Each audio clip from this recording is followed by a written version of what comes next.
page 36. Please join us.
Good morning, everyone. Welcome to the second and final day of our retreat. I think yesterday went very nicely, and everyone enjoyed it. We had some nice talks and a beautiful concert last night. So we're looking forward to this morning. And this is the first session of the day. Swami Atmajnananda will speak on Sri Ramakrishna through the eyes of the devotees. Then we'll have a tea and coffee break, 10:45 to 11:15, and then we'll have a panel discussion, Sri Ramakrishna and Holy Mother, with Swami Nirakaranandaji and Dr. Jeffrey Long. Then we have lunch and another session of singing. We have our two visiting Swamis are both wonderful singers. So we'll hear from them again, and then in group and whoever else would like to sing. Then we conclude everything. There'll be a question and answer session at 2:15 to 3, and then we'll conclude with that. So, Maharaj, please come.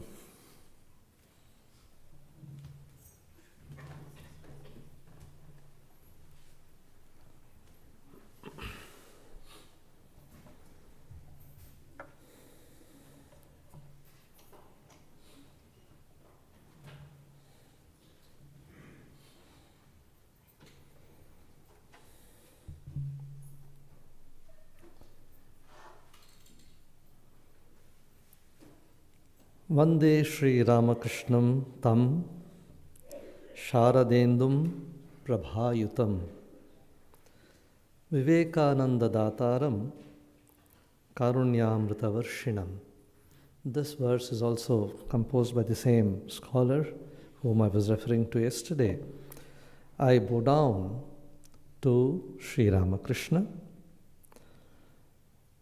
who is glorified, or whose lustre is amplified by the moon of Sharada Devi.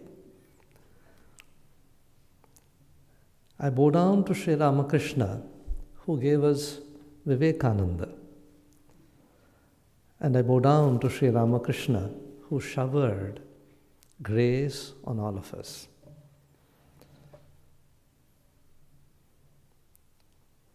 Om Sthapakaya cha dharmasya sarvadharmasvarupine avatara varishtaya Ramakrishnaya te namaha. Om akhanda mandala akaram vyaptam yena characharam tatpadam darshitam yena tasmai Shri Gurave namaha. Before I start the topic of the day, understanding Sri Ramakrishna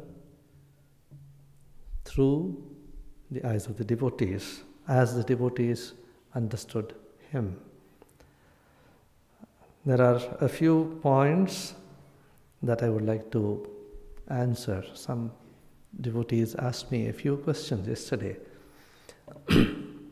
Interesting questions which are very relevant to our spiritual life. The first question was regarding the posture that I was talking about during meditation. I said you can either hold your hands like this on your knees while sitting, or in this position near your chest. So from where did I get this? This is the instruction that Sri Ramakrishna gave to Sharadananji Maharaj, when he came to see Sri Ramakrishna. I think, if I remember right, that was the second visit. Probably when Sharad came for the second time to Sri Ramakrishna, Sri Ramakrishna asked him to meditate, asked him about meditation, his liking, whether he liked a God with form or God without form, and told him, if you want to meditate on God without form, in the formless aspect, meditate like this, holding your hands in Jnana Mudra.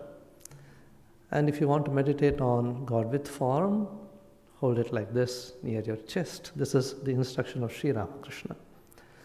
Now, the next question that was asked was, what is the meaning of this Jnana Mudra?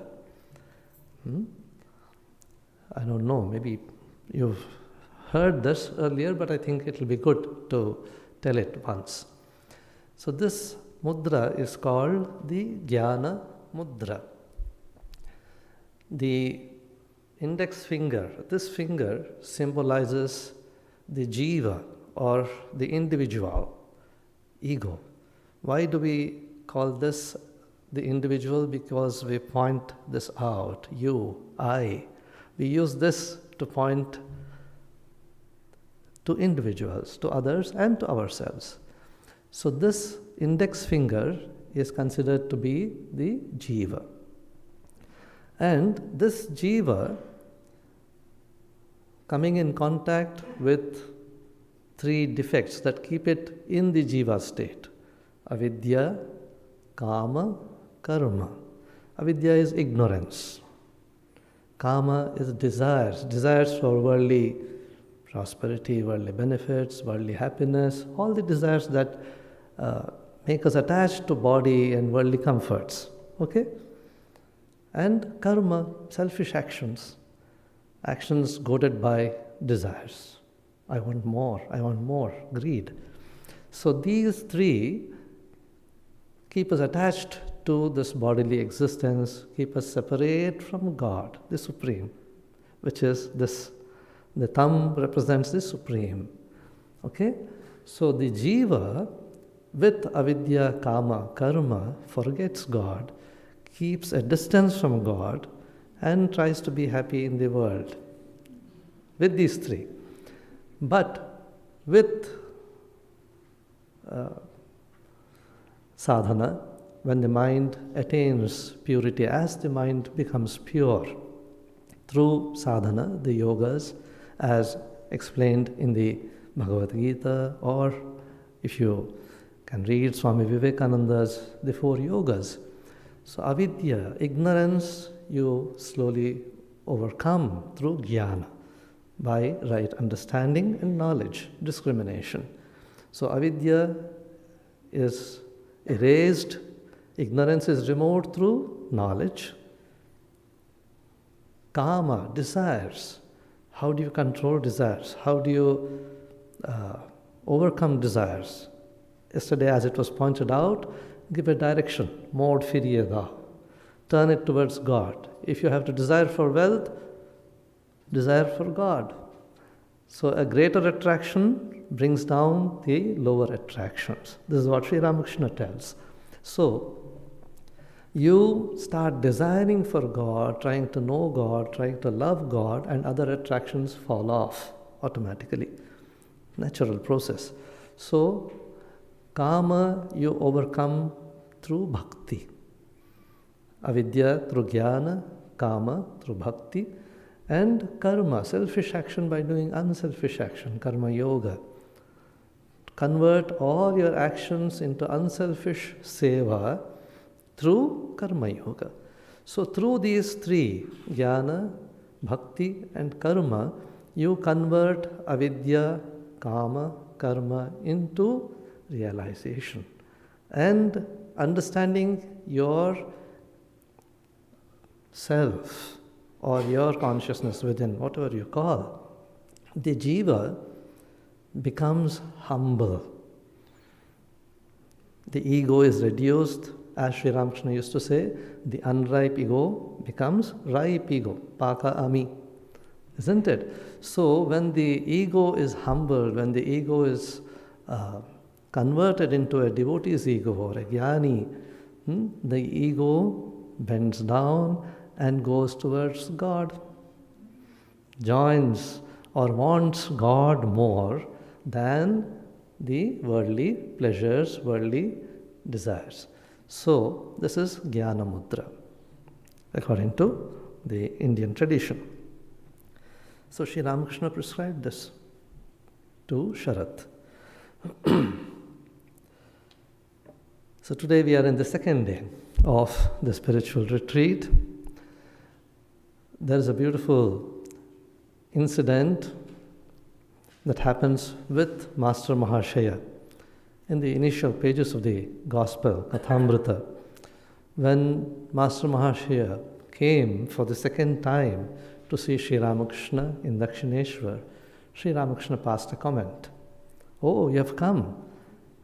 And he says, the taste of the opium attracts the peahen, Moyurke, she Ofimer Nasha, Podeche, he says.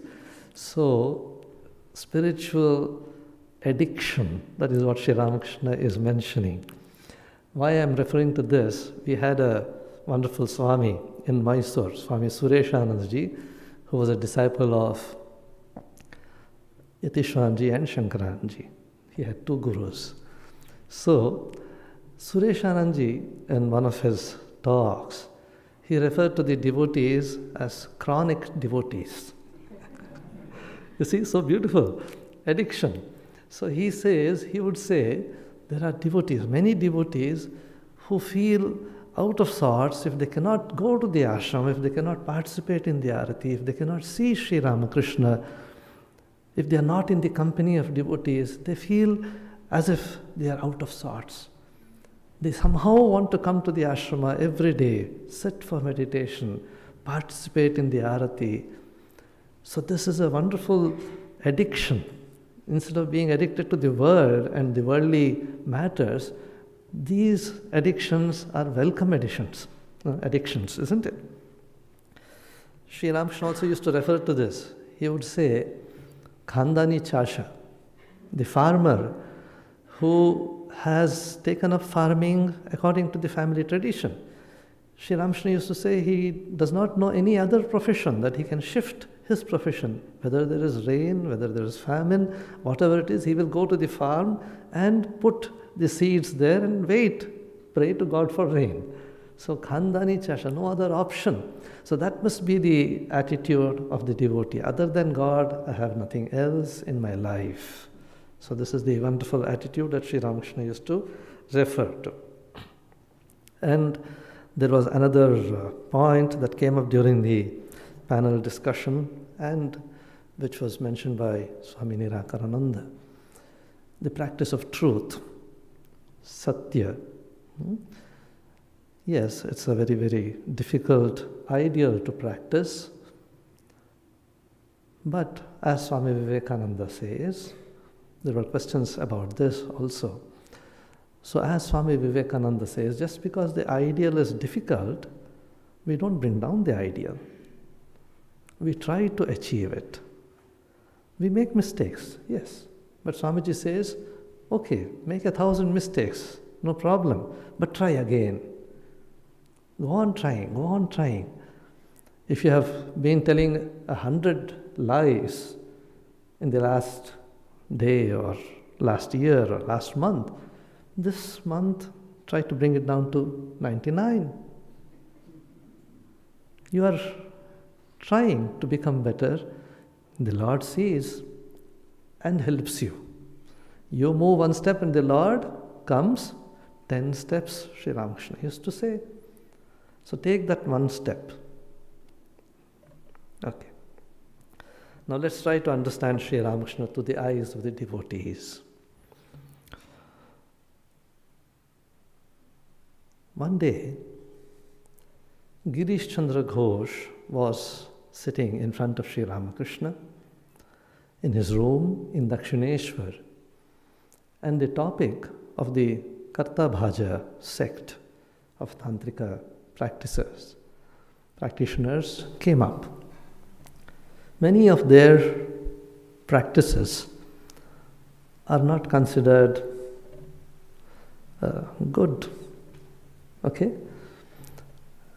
moral by modern standards or whatever.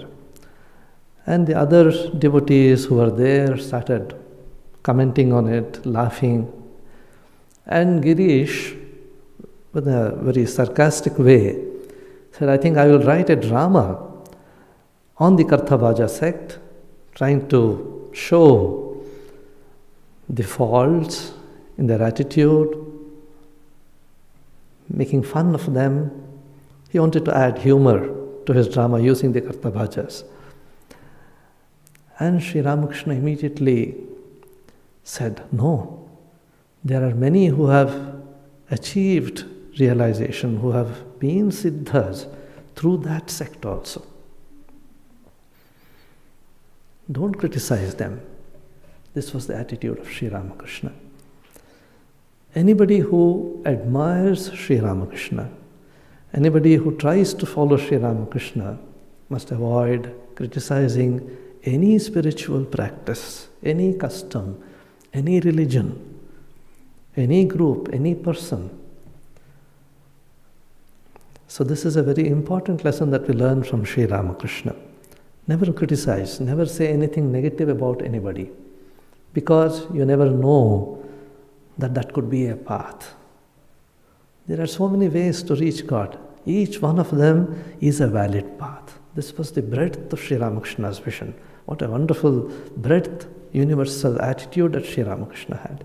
It's very, very difficult to accept because we always feel my path is the best, the easiest, because I like it, because I identify with it, not because I am fully identified with it, but still, because I love it, it must be the best. This is our attitude. And Sri Ramakrishna says this. And Sri Ramakrishna was so careful about every small detail. There was not even a single slip that you find in Sri Ramakrishna's way of behavior. He was so careful. Nothing missed his observation.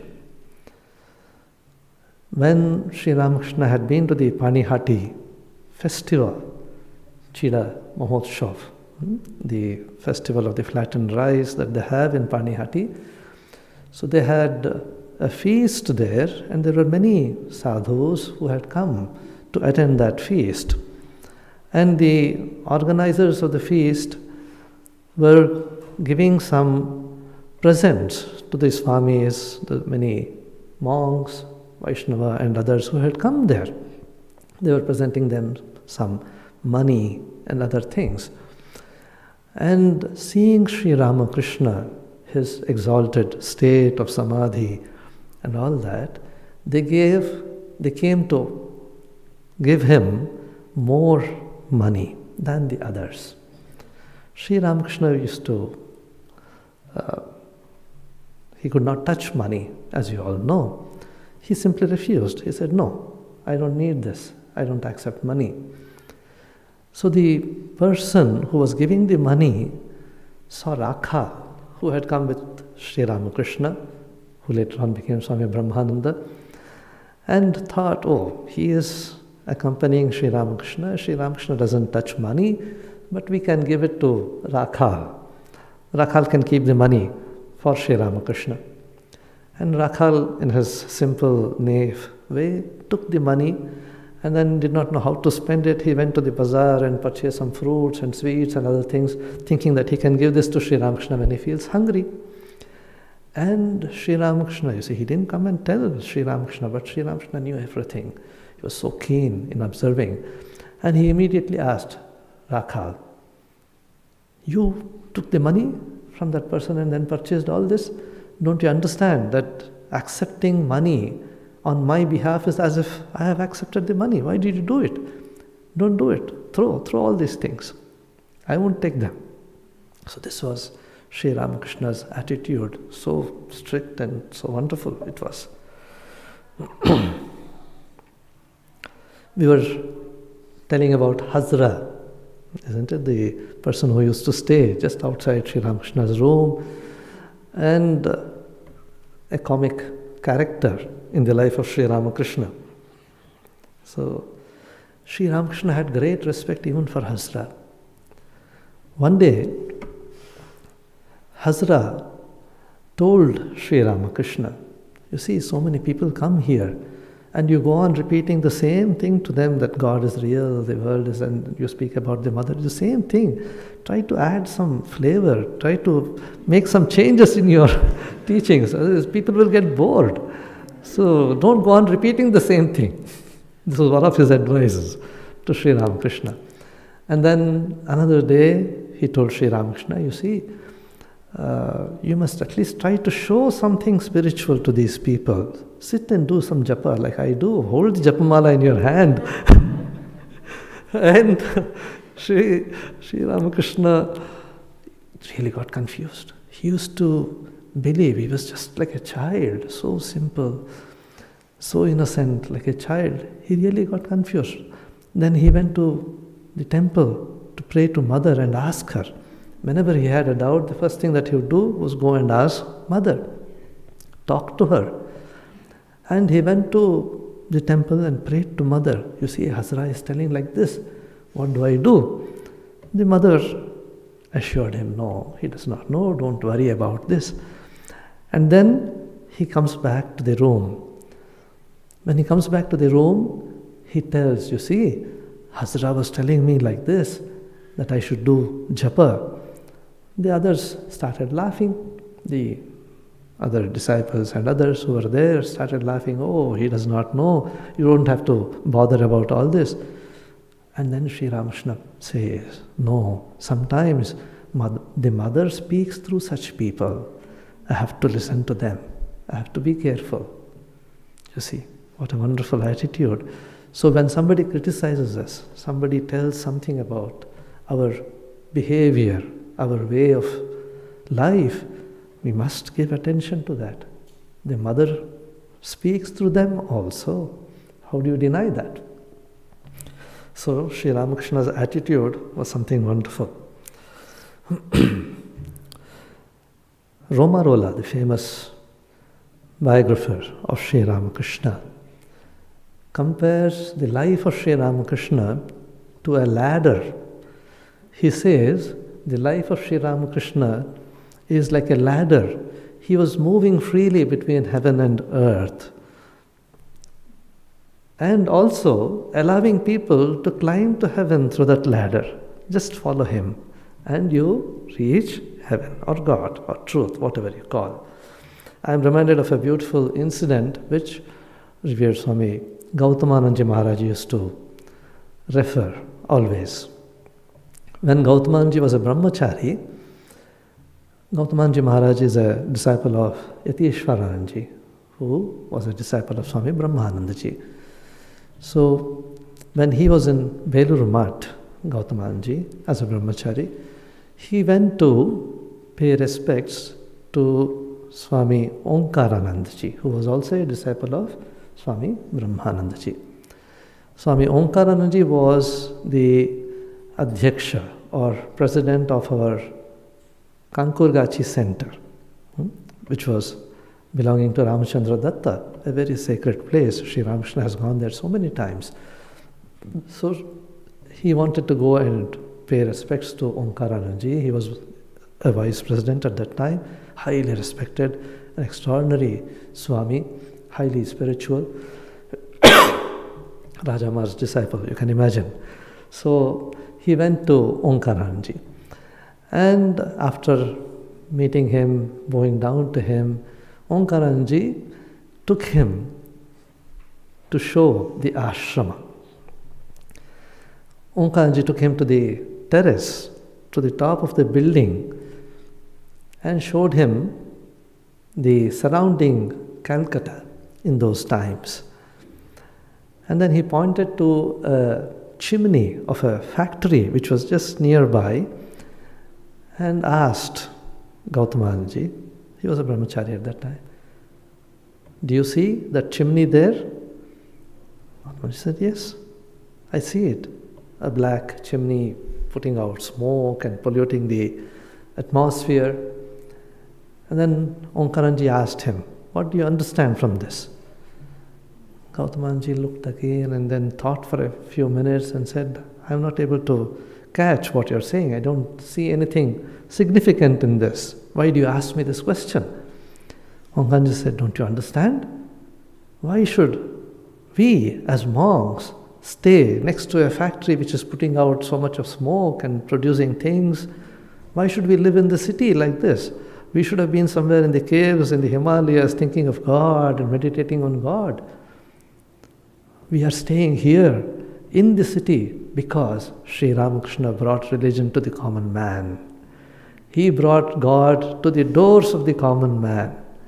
In this Kali Yuga, one need not go to the Himalayas or to the caves to meditate and call upon God. No need to do austerities like the olden days.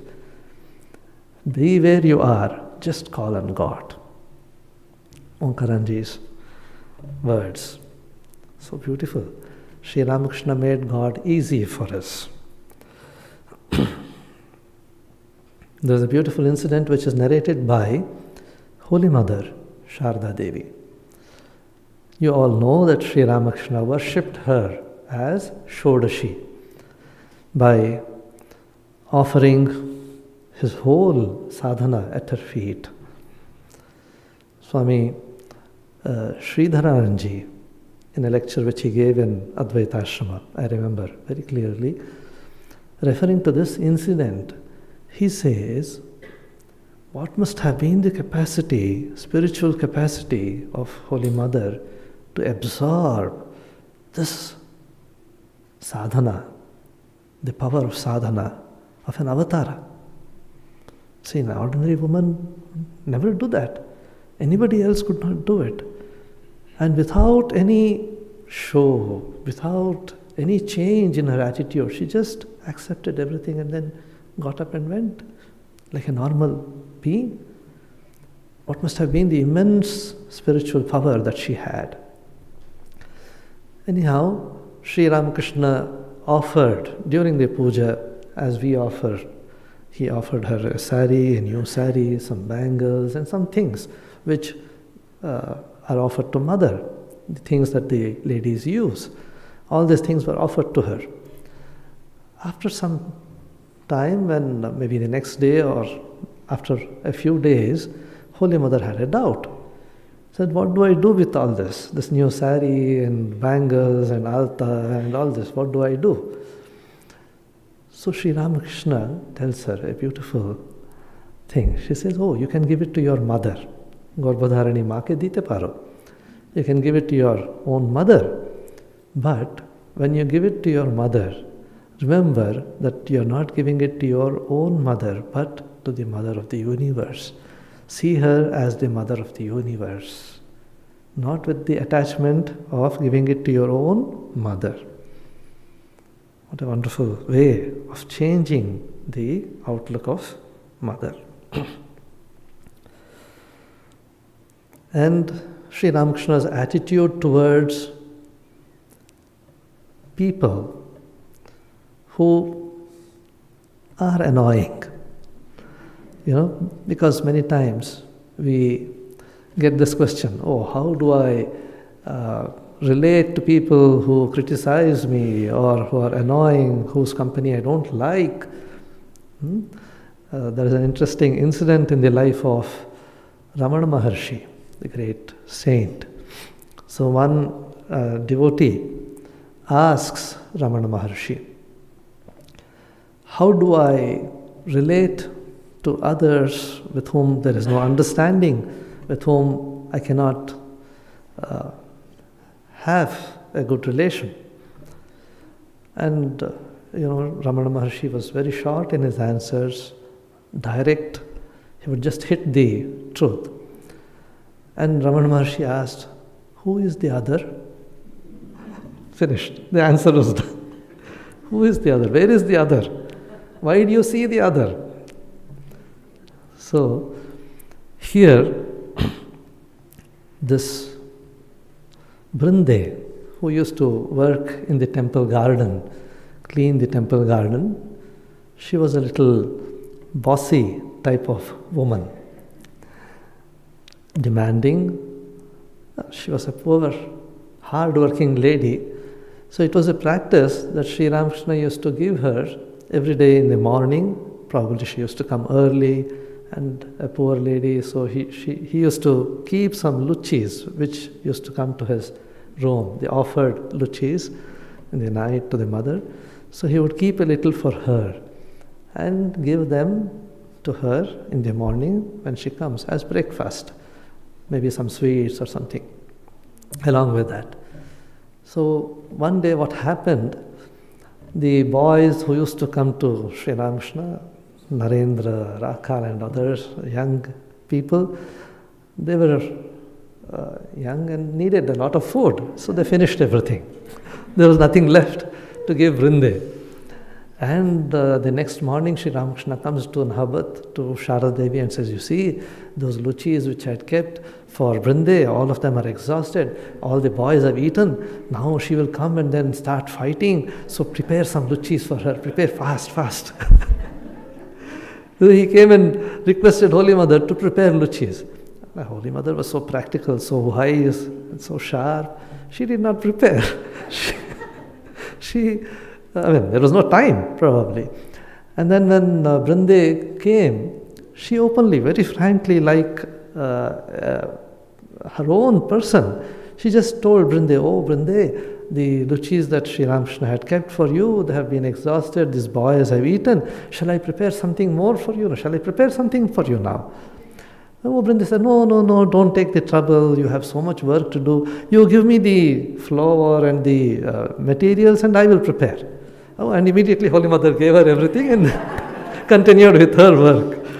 So this is Holy Mother's way of dealing with the problem and Sri Ramakrishna's way of dealing with the problem. You get the two ways of seeing. Holy Mother says, "I never saw Sri Ramakrishna sad. Never did I see him worried or tense. He was always joyous, whether it's in the company of old people or children, whoever was there. He was always full of joy."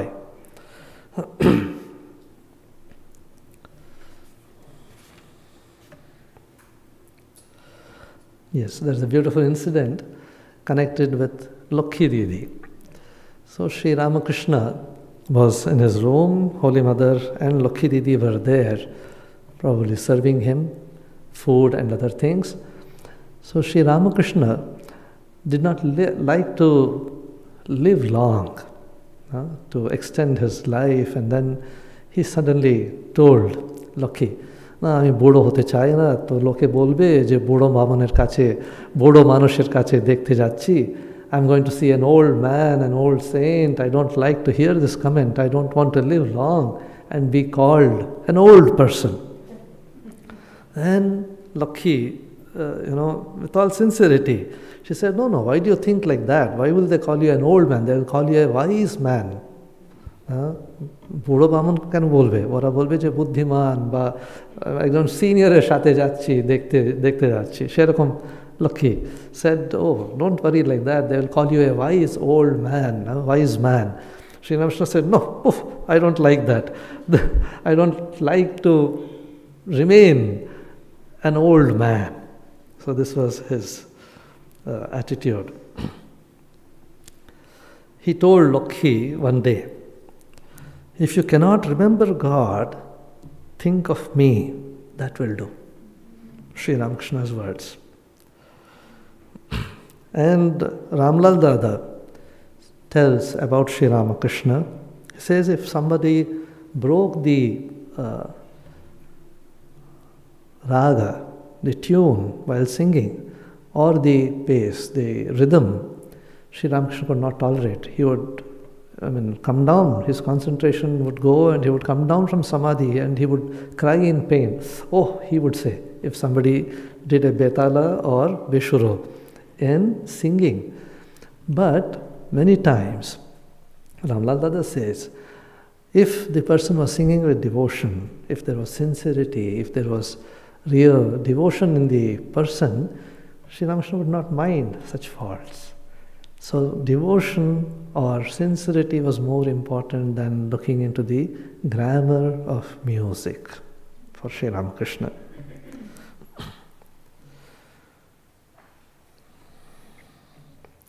And Sri Ramakrishna was very careful about everything, as I've already told. Sri Ramakrishna used to use to brush his teeth. In those days, there were no toothbrushes. And that's the practice in rural India even now. They use neem twigs, twigs from the neem tree. It has an antibiotic property. It's good according to Ayurveda. They just crush the twig a little or munch it with their teeth if their teeth are strong, and then start brushing it. They don't add a paste or anything. That itself exudes that neem oil, which is good for the gums, prevents infections. So they brush with that. And Sri Ramakrishna had this habit of brushing his teeth with a neem twig. So he told one of the boys, "Can you please get me a neem twig?" And it's probably Latu Maharaj. I didn't get the name. Must be Latu. So this Latu went to the neem tree and then brought 3 instead of 1. Sri Ramakrishna was angry. He said, "I told you to get 1. Why did you bring 3? Is it your tree that you go and just pluck whatever you want? Keep the two for tomorrow's use, he said. And the next day, at the right time, Latu was again trying to go to bring. He said, why?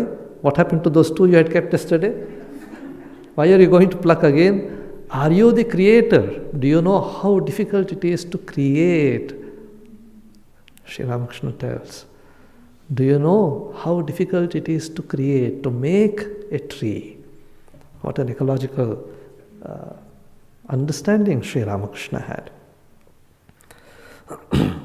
And Sri Ramakrishna did not like people who were very calculative in their ways. Moni Mollik was a devotee who used to come to Sri Ramakrishna. He was very calculative in his ways. He used to practically walk half the way and then take a carriage or something to come to Dakshineshwar. And he always hired a carriage with a single horse. So a single horse has to work more, it is more difficult, and he will pay less, but the horse has to work more and it used to get tired, and Sri Ramakrishna did not like this. He would say, why do you give so much trouble to that poor horse? Why do you not spend money? You have money, you have wealth, and then spend it for the right cause. This was Sri Ramakrishna's attitude. And Moni Mollik used to argue with Sri Ramakrishna. He said, no, you have told that a householder must be careful about his money and spend it for good causes, not waste money. He used to quote Sri Ramakrishna himself. So Sri Ramakrishna said, yes, I have told you that, but not to be miserly. And then Mani Malik used to counter. He says, no, you see, if I use a carriage with one horse, my children will use with 2 horses. So just to prevent them, to show them an example, I don't use.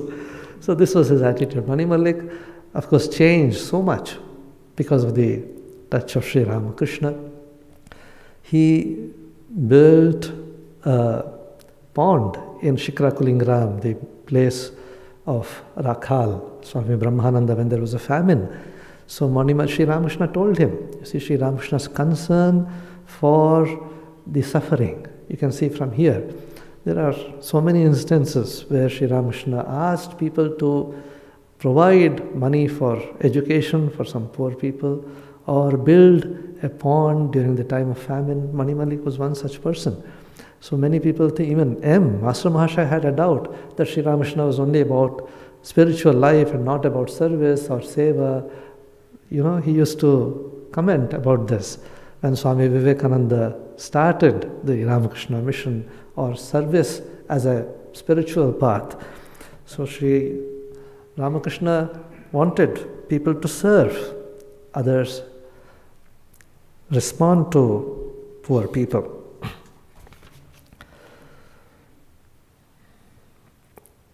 There is the instance of Williams. If you read the life of Sri Ramakrishna, you will come across one person, Williams, a Christian devotee, a Christian person who used to come to Sri Ramakrishna off and on sometimes. And Williams, he had the vision of Christ in Sri Ramakrishna. He used to say very clearly that I have had the vision of Christ in Sri Ramakrishna. In Jadu Mallik's garden house, which is just adjacent to Belur Math, Dakshineshwar, Sri Ramakrishna heard the readings of Bible, and also he heard the reading of Bible from Shambhu Charan Mallik. That was the first instance when he learned, when he heard the Bible and felt the deep love for Jesus Christ. And then you know about the incident that happened in Jadu Mallik's garden house. When he was there, the Bible was being read, and suddenly Sri Ramakrishna saw the light coming out from the picture of Madonna and Christ that was on the wall. He found the picture living, and the light came in and entered into him. He also had the vision of Christ. That's a different thing, in Panchavati. So, One day Sri Ramakrishna was sitting in his room and talking to some of the devotees when Williams came to see Sri Ramakrishna. Williams was in his English attire, suit and hat and all that. He was an Englishman. He came and was hesitant to enter the room of Sri Ramakrishna.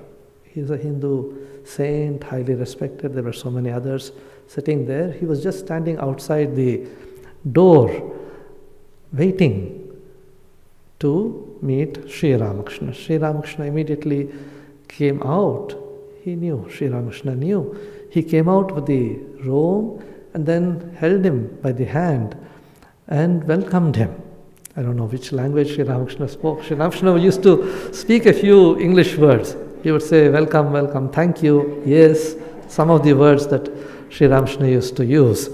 So then he held his hand, and as soon as Williams saw Sri Ramakrishna, he was overpowered by emotion and devotion. He knelt down at his feet and then kissed his feet and started shedding tears of joy and devotion. Sri Ramakrishna lifted him and then took him by hand into the room. See, he was a priest, a Brahmin priest. And in those days, it was highly impossible to understand how Sri Ramakrishna, the caste rules were so strict. And Sri Ramakrishna did not bother about anything. He brought him inside and then made him sit on a mat just near him. He also sat down next to Williams. And there's a beautiful incident that happened. He kept a small gap between the two mats and then mentions, you see, I've kept a small gap between the two. I mean, just to keep a distance between the two. He made fun of it, or probably with an intention. And Williams immediately, you see the sensitivity of Williams, he says, but our hearts are one. The gap is only external. You see? Later on, you'll see in the life of Holy Mother also how she welcomed Nivedita and the women disciples of Swamiji who followed him to India. There was absolutely no hesitation, although the other women in the house, Nalini and others, were so shocked when she gave them the plates and touched them and all that. She learnt it from Sri Ramakrishna, the way he received people.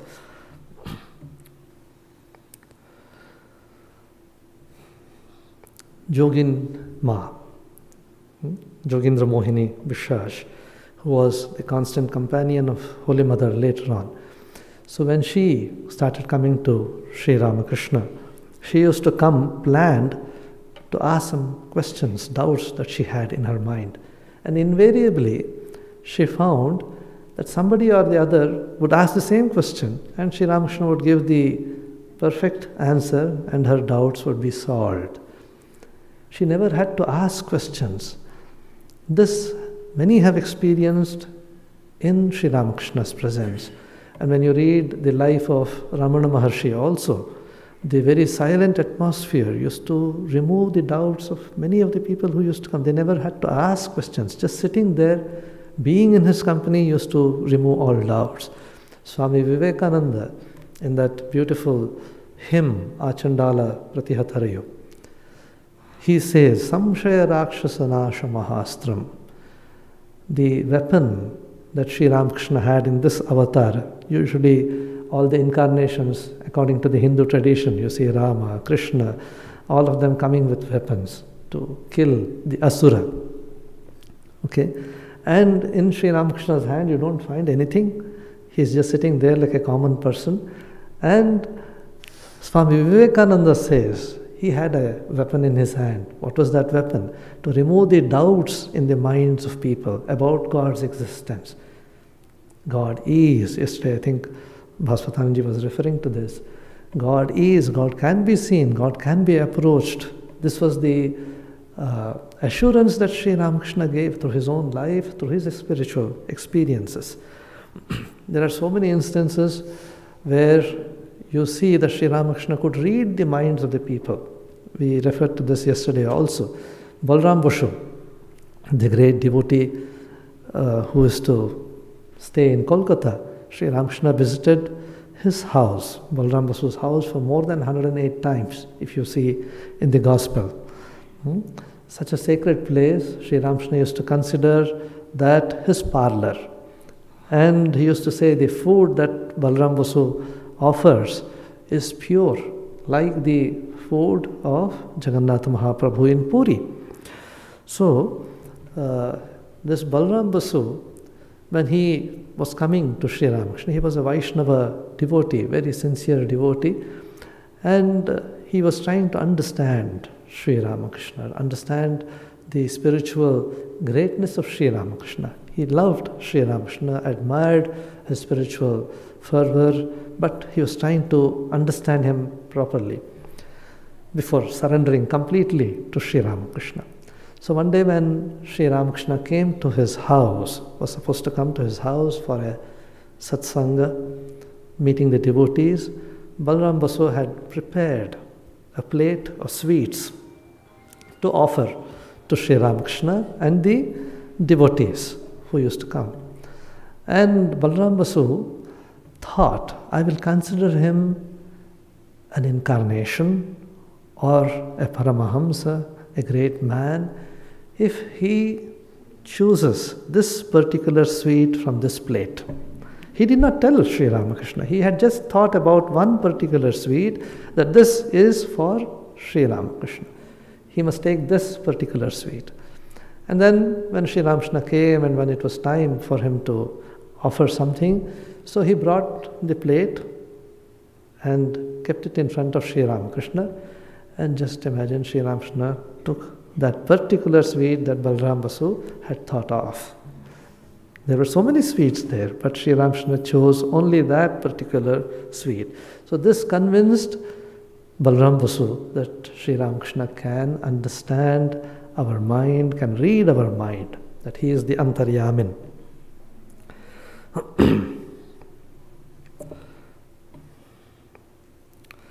So talking about the astra or the weapon that Sri Ramakrishna used.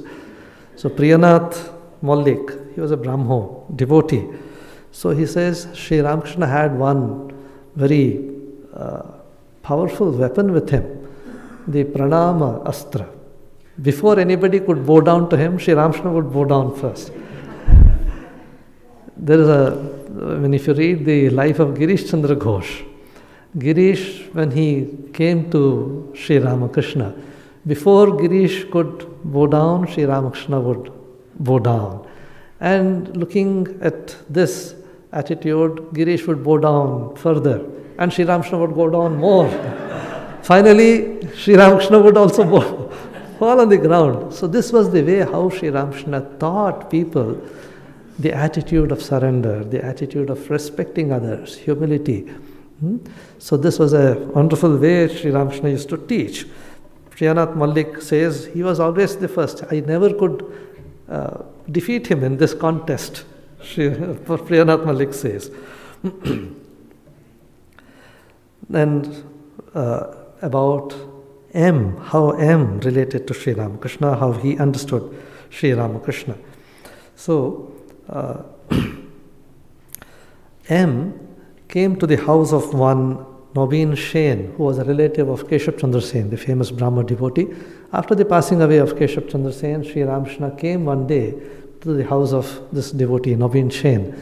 M used to stay nearby, and the program was in the evening, quite late, and after the people in the house went to sleep, M did not want to disturb them or did not want to tell them. So he quietly slipped out of the house and came to Naveen Sen's house to be in the company of Sri Ramakrishna. It was late. It was quite late, probably 9:30 or 10 o'clock. And Sri Ramakrishna was singing and dancing in the house on the top floor, on the first floor. And M did not want to disturb anybody. He was a very shy person, M. So he had his He used to remain aloof. If you read in the Kathamrita, you see when Sri Ramakrishna tells, you see, I am going to Calcutta, come and see me there. M is hesitant. He says, oh, I am a new person, they don't know me, how can I go there? Will they accept me? So this was the attitude of M. He was always reticent, behind the scene. So M did not want to go and disturb. He heard the singing of Sri Ramakrishna and he just sat down below on the veranda, listening to the beautiful singing. That was enough for him. And he was enjoying the singing of Sri Ramakrishna. He could not hear everything that Sri Ramakrishna was saying, but off and on he could hear. And after the program was over, he silently went back to his house. The next day he happened to come to Dakshineshwar to Sri Ramakrishna. And Sri Ramakrishna was talking to so many devotees, there were many others in the room. M silently sat in one corner without disturbing anybody. He chose a small corner and sat there. So he was simply sitting there. After some time, Sri Ramakrishna in the process came near M and said, oh, silently you were there. You see, Sri Ramakrishna did not meet him there. M did not go into the presence of Sri Ramakrishna. He had just walked away after the meeting. But Sri Ramakrishna knew. And then he says, oh, you were there silently practicing your sadhana. I appreciate this, he said. Sri Ramakrishna said, one must love God without expressing, showing it to others. It must be a silent adoration. It is a personal relationship with God, Sri Ramakrishna tells M.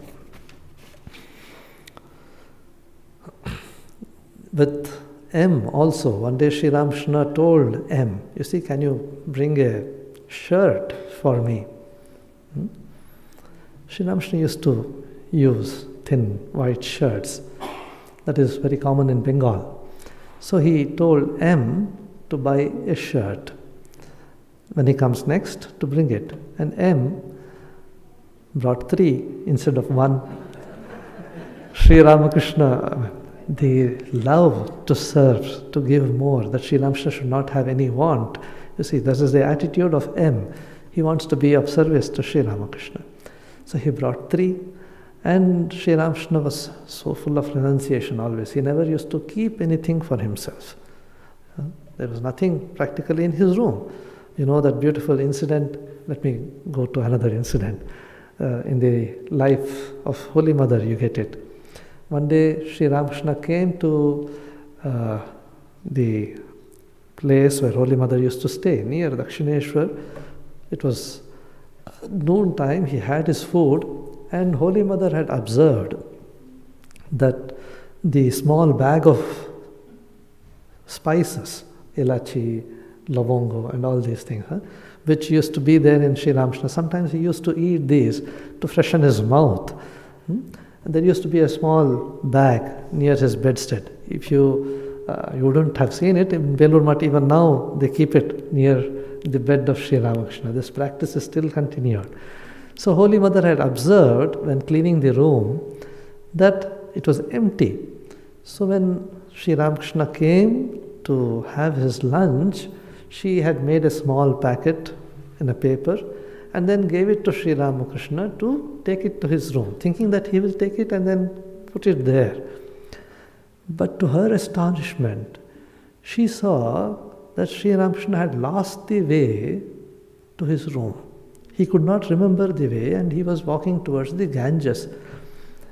And she started getting panicky that Sri Ramakrishna will go and fall into the Ganges. So and then she started shouting, calling Hriday. And then Hriday came in the right time and saved Sri Ramakrishna from walking into the Ganges. Sri Ramakrishna forgot the way because of that bag of spices. He could not keep anything for himself, no possessions absolutely.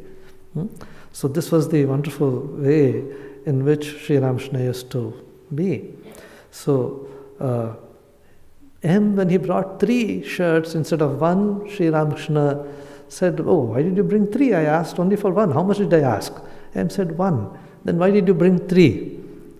And then Sri Ramakrishna said, okay, now that you have purchased it, you keep the other two with yourself. When I want, I will again ask you. You are my own.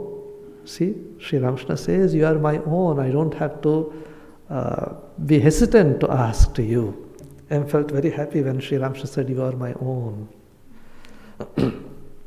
And M says, Sri Ramakrishna asked him another day to bring a asan, carpet, a small carpet, to sit on. And then Sri Ramakrishna says, you must go to the market and buy it yourself. Don't ask somebody else to buy it. M thought, why did Sri Ramakrishna tell like this? Why did he ask me to go to the market and buy? He says, M says, he wanted me to meditate on this. What I did for him, what was our relationship, how he used to tell me something and I used to obey him and bring things for him. This became an object of meditation for M, the relationship that he had with Sri Ramakrishna. Every small thing used to increase the love and relationship that they had. One last incident I think I will say, and then we can go to the question answers. There was one devotee, Manmathanath Ghosh, who used to come to Sri Ramakrishna very rarely, once in a way. So one day he was going along with a group of kirtaniyas, a kirtan party. So he was going in a boat with a party of these kirtan singers to Panihati. From Kolkata, they were going to Panihati. And they had started early in the morning. They had not had anything for breakfast. They were all terribly hungry. And they had heard, the people had heard, the other people in the group, that there is a Paramahamsa staying in Dakshineshwar. He's a very nice man. He welcomes people who come to him and then feeds them, is always giving people things, and then you can get food if you go there. This is the thing that Ramakrishna Mission also practices now, isn't it? So whoever comes, we always welcome and then offer prasada. So then the group told this Manmathanath, oh, please go to Sri Ramakrishna, go to the temple, meet him and ask for food. We are really hungry. Get something to eat. So this Manmatha became the representative and then came to Dakshineshwar. The boat stopped there. He came and then searched for Sri Ramakrishna and found him in the room. And then said, I'm very hungry. Can you please give me something to eat? Sri Ramakrishna used to have some sweets and some things from the temple for the boys who used to come, for the devotees. He used to give from there. And Sri Ramakrishna took a small leaf plate, shalpata, and put some sweets and fruits and gave it to Manmathanath. Manmathanath said, I want more. There was a big basket of fruits there. He could see. And then said, I want more. Sri Ramakrishna immediately went like a small child. He covered that basket. He said, no, I cannot give you. Don't be greedy. Don't be greedy. Why are you greedy like this? Why are you asking for more? He said, Manmathanath said, no, you see, I have my friends there in the boat. They are waiting. They are all hungry. I cannot eat without giving my friends. Sri Ramakrishna said, no, you don't have food and you want to go and give it to your friends. Who asked you to? Did they tell you to bring? They could have come. Why did they not come? Why are they asking you to bring? Sri Ramakrishna was a little trying to test him. You want to take everything for them. You are seeing the basket and you are asking for more. This way the conversation was going on. So Manmathanath said, no, sir, I don't want it. If you want to give it only for me, I cannot eat it like that. I want for my friends also. You can come and see that my friends are waiting there in the boat. Come and see. So then Sri Ramakrishna became compassionate and he told somebody, oh, please give them the whole thing so that they can go and eat. So this, Sri Ramakrishna was so careful about everything, you see. Every small thing he used to be careful. So I think we have tried to understand Sri Ramakrishna through various means, through the life of Sri Ramakrishna, through the direct disciples, through the devotees who used to come to Sri Ramakrishna. It's an unending journey. We go on understanding Sri Ramakrishna, try to understand more and more. Every day we understand a little more and more. So one Swami used to say, a devotee came to him and then said, when I read the Gospel of Sri Ramakrishna, the first time when I read the Gospel of Sri Ramakrishna, I found that Sri Ramakrishna is repeating so many things again and again. But then as I started reading again and again, every day, I found that every time he says, there is a different shade of meaning behind the same words. So the Gospel started being more meaningful as I kept reading it again and again. You see, the same words of Sri Ramakrishna, but the understanding becomes deeper and deeper. As you understand yourself, your comprehension of Sri Ramakrishna also becomes more and more. Or as you understand Sri Ramakrishna more and more, your understanding of your own self, your own mind becomes more and more. You start seeing Sri Ramakrishna in a clearer way.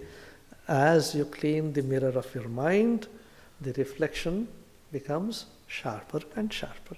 So Sri Ramakrishna becomes clearer and clearer to your mind's eye as you do your sadhana, as you try to understand Sri Ramakrishna.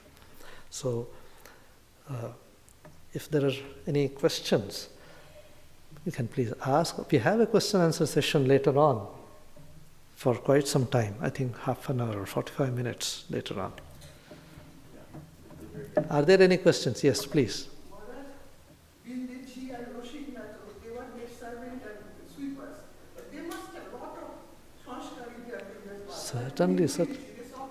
Certainly. If you read the life of Roshik Mathur, you will see what a wonderful way he passed away.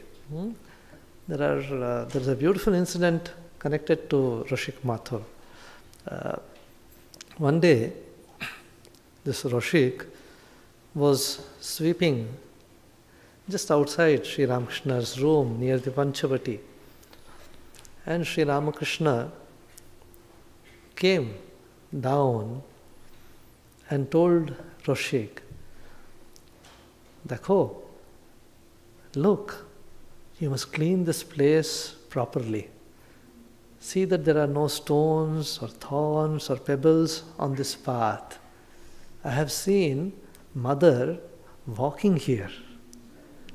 So if there are stones or pebbles, it will prick her feet and she will have pain. So be very careful. And from that day onwards, Roshik's work was no longer work, it was sadhana. It was karma yoga. He was so careful, That changed his whole life. One word of Sri Ramakrishna. Yes?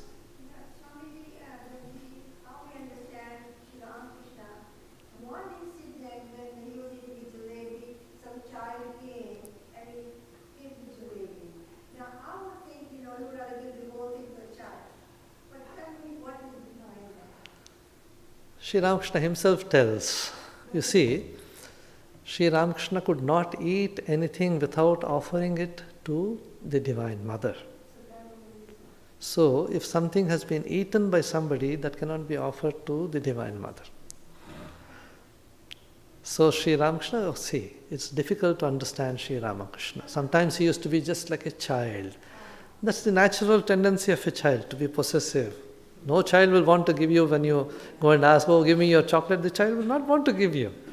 He was like a child, as innocent as a child, as simple as a child. This is one way of looking at it. The other way is Sri Ramakrishna himself says that I cannot accept something without offering it to Mother. And if you give it to somebody else, I cannot offer that to Mother. Yes, please.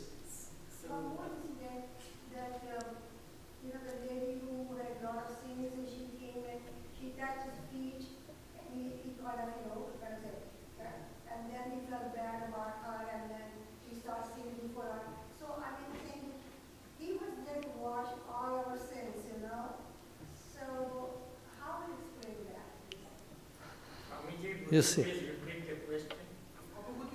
yes. You see, she says, huh?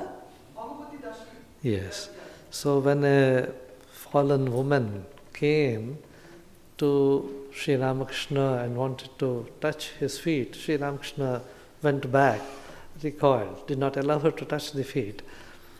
So she's saying, how can this happen? He is an avatar who comes to take the sins.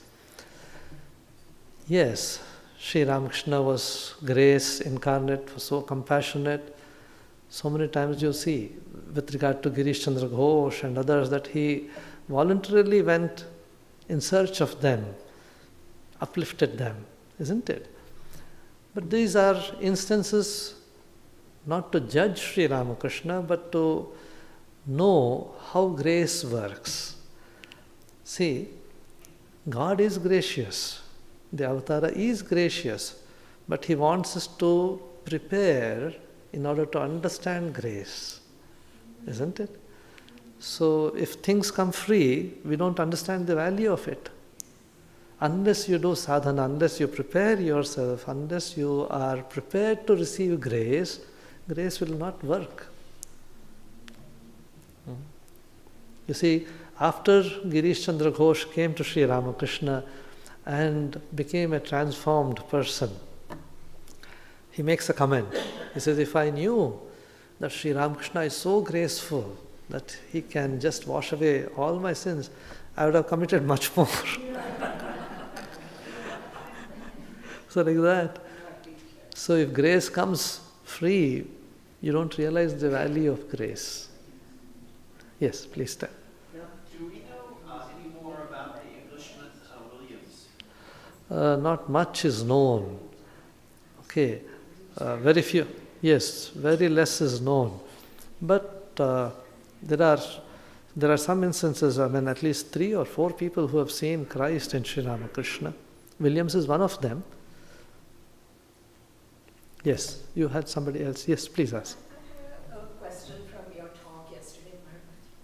So you said Swami Vivekananda, he doubted whether, he had all these doubts about Ramakrishna all the way till the end. Right? Yes, correct. But he had various experiences along the way. Yes. And then he lost the outer consciousness. Yes, and yes. Samadhi, and Thakur saying let him be in Samadhi.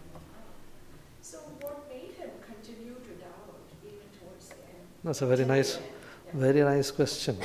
One Swami, one very senior Swami who is no more now, he said Swami Vivekananda has asked all the questions that the modern youth or the modern mind can find. He went on doubting Sri Ramakrishna and asked and questioned and tested Sri Ramakrishna. He has finished all our doubts in the process. This is one way of looking at it. You see, Sri Vivekananda, Swamiji, was an absolutely intelligent person, very rational in his approach, and as he himself says, unless I myself experience, I don't believe it. So for everything, he wanted experience. And Sri Ramakrishna did give him so many experiences, the Nirvikalpa Samadhi also, and so many other experiences. But still about the question that lingered in Swamiji's mind was about the incarnation, avatara of Sri Ramakrishna. Whether the infinite can take a human form, that he is the infinite itself in human form. That was the question, not about spiritual life or experiencing God. That was not the question that stayed in Naren's mind. How to accept an avatar. A form, God with form, because he was more akin to God without form, formless aspect. He loved that. Yes. So, Maharajji, thank you so much for all these wonderful, interesting stories. You all know this. I'm just trying to make you recollect. For us, we are living in this time and we don't have Ramakrishna around us. So, my question then is... Ramakrishna is not there. You say he is in your heart. But you know what I mean. As I said, I want to see God here. That is my desire. So we do our sadhanas every day. So my question is, with all of Maharajas here, what comes first? Does our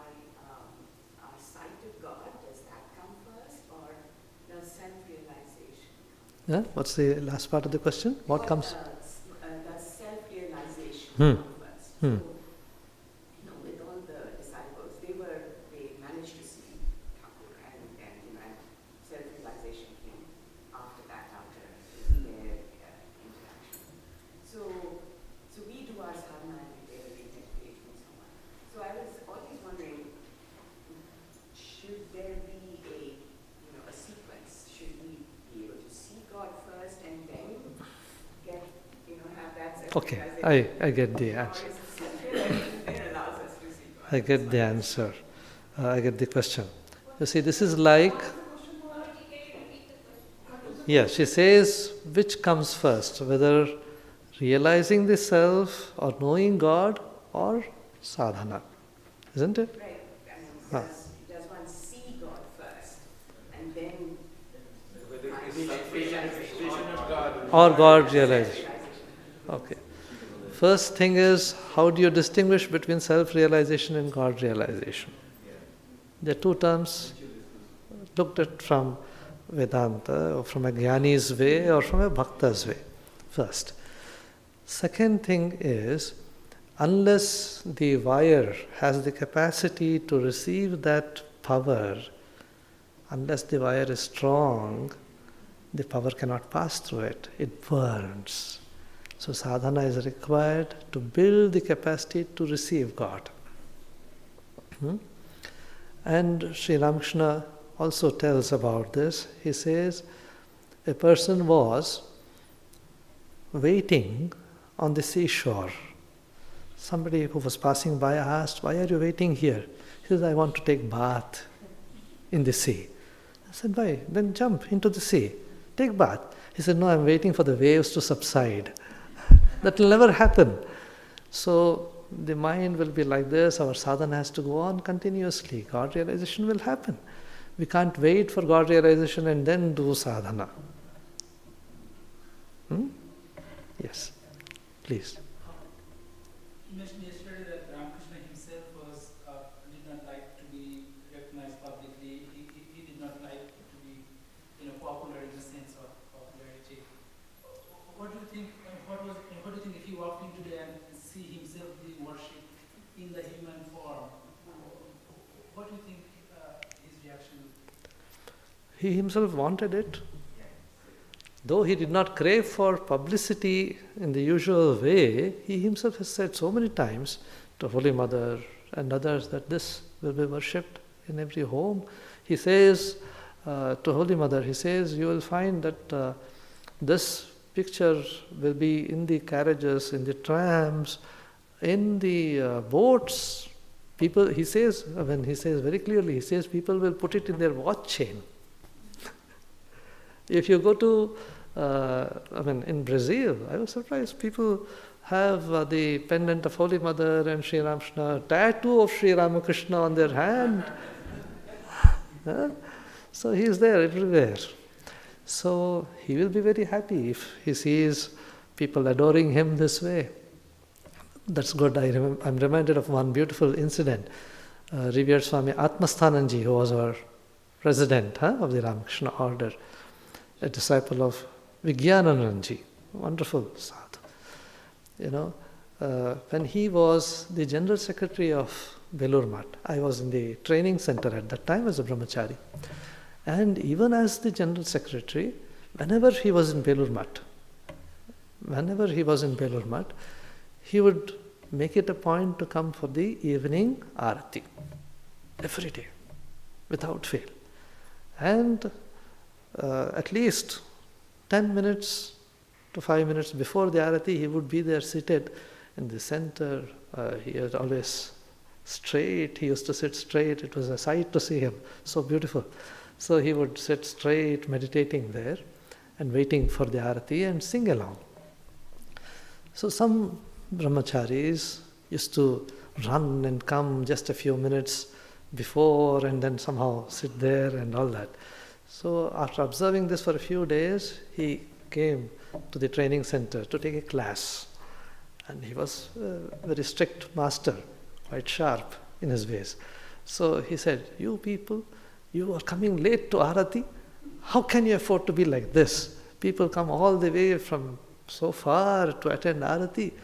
And then he said, Sri Ramakrishna is sitting there waiting to see his devotees, his children. It is not a statue. Sri Ramakrishna is sitting there waiting to see you sing Arati, to adore him. So he is there waiting. So if we have this attitude, it's a wonderful sadhana.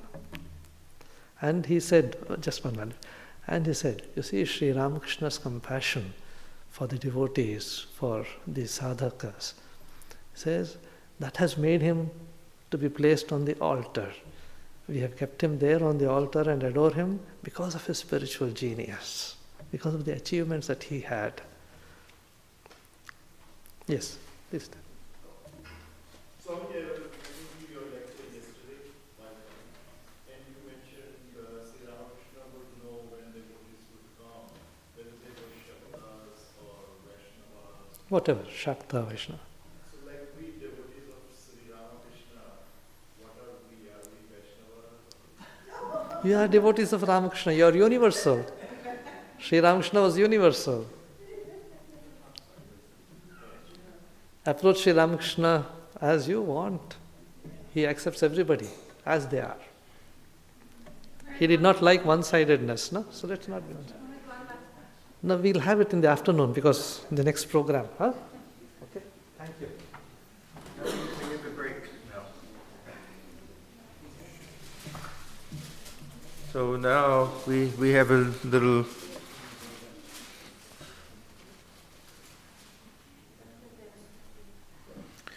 tea and coffee break. So we have to be back here at 11:15. So don't dawdle. Huh? What? Don't dawdle. Dawdle. What does dawdle mean? Don't waste time. Don't fiddle around just wasting time.